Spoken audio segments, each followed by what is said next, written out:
Hello, everybody, and welcome to another episode of The Breeze, Breezeway Productions The Breeze, where we bring you the latest in independent films and film festival news. And we are kicking off our coverage of the 2025 Tribeca Film Festival. We are excited to be back again for our seventh year covering the festival. Wow, And lucky seven. it's been great. New York brings amazing films to showcase the audiences from every borough and Long Island, which is where I'm from. And I have writer here, Chris Merola, to talk about his film Lemonade Blessing. How you doing, Chris? Dude, I'm great. Great to see you. Yeah, nice to see you as well. And let's talk about how did Long Island influence your filmmaking? What inspired you on Long Island that really made you want to become a filmmaker? This is such a great question. I would say that obviously filmmakers pop up everywhere, right? So, there's nothing like I think particular about Long Island that makes someone a filmmaker, but I would say that Long Island is a particular suburban existence. And, I was a regular suburban kid who was a child of divorce. I watched a lot of YouTube growing up. I made a lot of YouTube videos. I made a lot of skits and video game reviews, actually. I wanted to be like a video game developer when I grew up, but my ass cannot code. So I did not end up following through with that. But I would say, I was a suburban kid, child of the internet, and that informed, I think, a lot of my humor and a lot of like my formative experiences, which ended up being funneled into this film. Um, and yeah, I mean, I think anyone who grows up in American suburbia will kind of have similar experiences. The film takes place in 2012, so anybody who grew up in 2012 and was playing video games at the time or went to Catholic school at the time, they'll probably recognize little, it's like, ooh, New Super Mario Bros. Wii and Mass Effect 3 and all that, like stuff like that. Yeah, it's an interesting place to grow up. I basically have a lot of things in common. Also played video games when I was younger. I tested out video games for different companies and Really, also you're a a video game child. tester? I was when I was super young, yeah, and Dude. it's just funny how many things that word similarities. So when I saw that you're from Mineola and I'm a Long Islander, and I was excited to see that Long Island is coming into the scene and showcasing some new voices, particularly yours, because Lemonade Blessing, it is like a coming of age film, and that you have a cast of fresh faces. So tell me about how you worked with the cast of this project.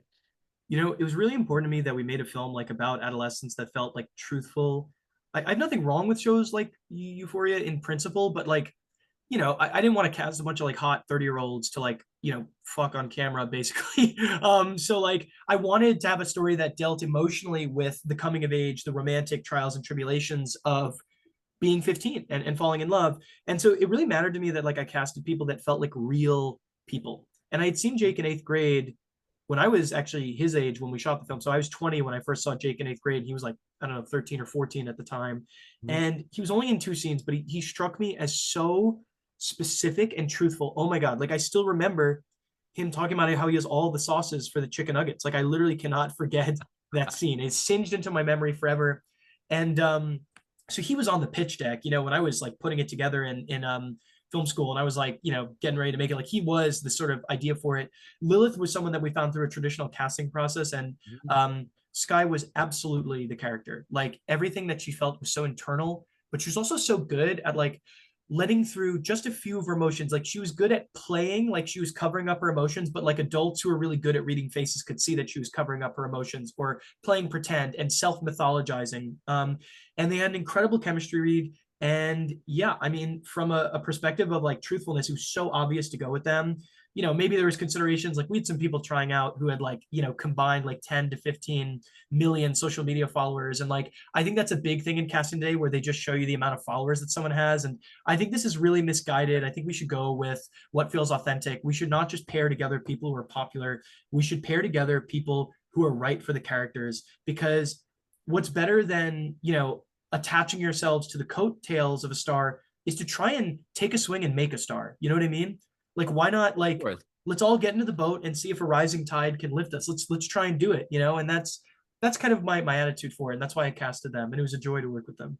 It was great performances from everybody, and that the chemistry reads were very noticeable because it's everybody seemed to work. You had a lot of awkwardness between a young child and his mother, and also a friend group, and people like stepping out of line with saying things, and discovering new sexual feelings, and then how to express them when you're faced between faith and society. So you just a lot of questions for the angst of youth as they're going through it.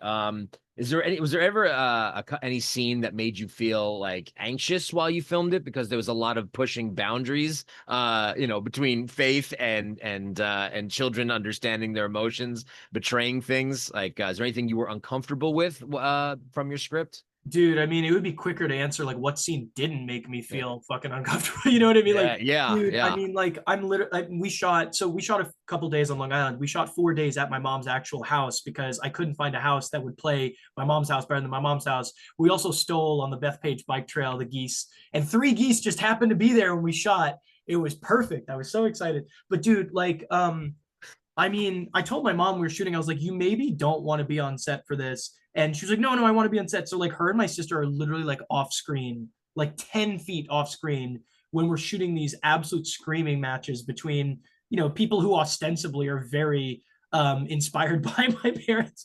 So it was unbelievably awkward and uncomfortable. I mean, it was so uncomfortable. I probably dissociated for half the experience.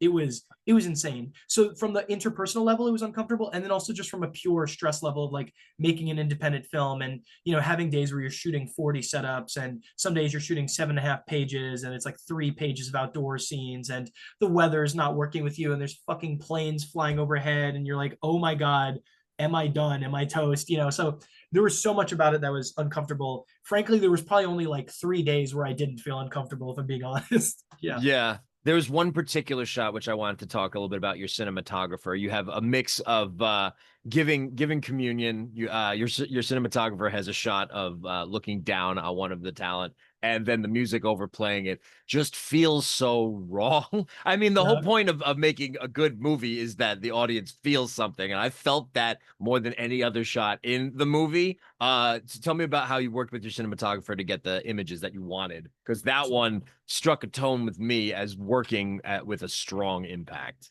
I Yeah. absolutely love Harrison, my DPA. I'm gonna work with him for life. I'm looking at my storyboards right now because I'm just trying to pull them up for you. I storyboarded the film a year in advance, and as you can see here, oh my god, please show. Is it not gonna show? This is so frustrating. It's No, please show. This is ridiculous. Wait, maybe if I put my hand on it. That's so annoying. But what I am trying to show you is this shot right down here. I don't know if you can see it. This is the shot of Lilith that you're referring to. yeah. It's a high angle looking down at her. And the idea of that was like Lilith is very devious. She is very impish. And everything that she does is kind of a reaction against her upbringing. And, she is exploring her sexuality. And so I think she's coming to terms with the fact that she is a sexual person, and she's also a young woman. She has a certain power over young men, and I think she gets a certain gleeful pleasure out of inverting what is supposed to be a holy thing, because some people who are incredibly devout will kneel to receive the Eucharist out of reverence, but she's of course kneeling to allude to the fact that if he does the dare, she'll give him fellatio. So yeah, when we shot that scene, I actually pulled her aside afterwards, and like, obviously in order to make a film you have to be a little delulu and a little self-confident, but I experienced a lot of self-doubt. But after that scene, I pulled her aside. I was like, Sky, that shot was iconic. Like, and I don't even mean Was. in the Gen Z way. I literally mean it felt like an icon. And I remember someone during early we tested it with some audiences to get to cut it down to length. And I think one person said like the traditional like mise en scène of like low angles imply someone's in power, and high angle assumes someone's not in power. We actually like inverted that because it's a high angle on Lilith looking down at her, and yet she has all the power in that situation. And I didn't even Thing. intend to do that. But yeah, so Harrison and I worked together extensively. We talked through the storyboards. We had a lot of amazing fights on set where like he really liked having things on sticks, and I was a little more like tripod, have it more handheld heavy. And we'd get into fights. We'd be like, Harrison, we need to do handheld for this scene. And literally, there's like footage. We have a behind the scenes documentary of us just fighting. We're going over the footage of the day, and he's like, "Look, I'm worried. It's like the foreground elements are like wiggling." I was like, Harrison, it's great. He's getting crowded out by shadows. It's great. And like, I think it's so important to work with people you can wrestle with, and I love wrestling with Harrison.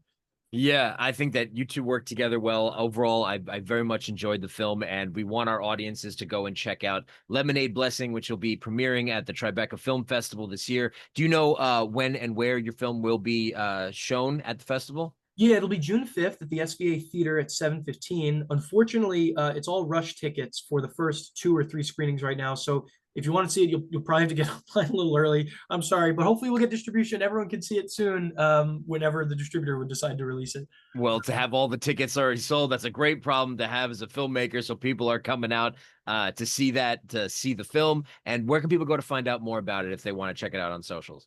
We've got a at Lemonade Blessing Instagram. You can also feel free to follow me. I'm like at Crispy Merola, like crispy, like a chip is crispy. So CRISPY Merola.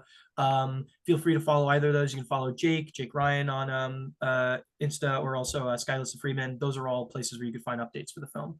Awesome. Awesome. And in closing, is there anything that you want to say about being a Long Island filmmaker? Does it mean something to you to come from the island to bring your talents to the mainstream, or just how are you feeling about where you grow up or where you live, and how it influenced you? I think it's really important to like pay homage to like where we come from. Like our experiences give us an authority over making films about the things that we have like experienced, right? And so as a Long Island filmmaker, I guess I'm just speaking as a human being who has a particular set of experiences from a particular place. And I think it's so important that the more specific we get, the more universal we can become. And so I think the most important thing about Long Island is that we tried to render it honestly, we tried to render it faithfully, and hopefully some people feel seen in the process, whether or not they're from Long Island. You know what I mean? I know, I get it. We are more than just bacon, egg, and cheeses, pizza, and the Long Island Expressway, and jerks. We really are. And I was great. I was happy to see that this film was made by you. It was a wonderful piece. So check out Lemonade Blessing. And thank you, director, writer Chris Merola, to take the time to speak with me about it today on The Breeze. Of course, Alex. Thank you so much. I really appreciate it.